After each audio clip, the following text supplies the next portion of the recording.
স্ত্রীরা সময় হইলে এই মহিলারা কই যায় বুঝি না, গতারা মেয়েরা কই যায়। তারা একটা কল দিয়ে দিই। হ্যালো কেডা? হ্যাঁ হ্যালো ভাবি, কই আপনি? ভাই আমি তো বাইতে নাই ভাই। শুন, কই কিছু দিবেন না? ভাই হোনেন, আমার এই যে কাকা শ্বশুর আছে না, কাকা শ্বশুর মরে গেছে গা, হ্যাঁ সে হে নে আমি আইছি বুঝছেন। কতদিন পর পর কি একজন একজন কি মরে নাকি? হ্যাঁ আরে ভাই আন্টি আর হোনেন, আমার কাছে টাকাও নাই কে, ওই যে এই যে আগে দুইটা কিস্তি দিন না, এক লগে তিনটা কিস্তি এক লগে নিয়ে। না না না না, আমি এখনই আইতাছি আপনার কাছে, এখনই আইতাছি। ধরো মেয়ে আপনার কি করবেন, হোনেন না কথা বলছেন না কি লিখা তো। কি কাইটা দিল? এবার তো টাকা ওটা যাবে না। কোন জায়গায় বেতা গো বান্ধবী ললিতা। আসসালামু আলাইকুম। ওয়ালাইকুম সালাম। কেডা ভাই?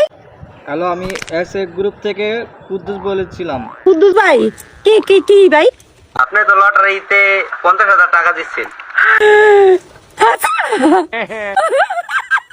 ভাই কি করতে ম্যাডাম, আপনাকে এই টাকাটা নিতে হলে অগ্রিম 5,000 টাকা দিতে হবে।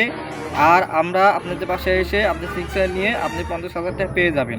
5,000 ভাই, আপনার আমি 7,000 টাকা দিব, কোনো ব্যাপার না। 50,000 পাইলে এত কোনো ব্যাপার না ভাই, টাকা পয়সা হাতের ময়লা কি করেন আপনি? আমাকে বাড়িতে আহেন, SMS করে দিতাছি ঠিকানাটা, আপনি আয় পড়েন ভাই, আপনি আহেন, আপনার চাও খাবো।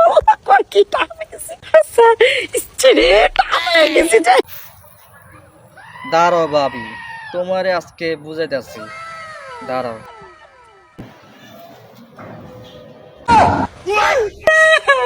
তুমি বাড়ি নাই তাই না? দাঁড়াও।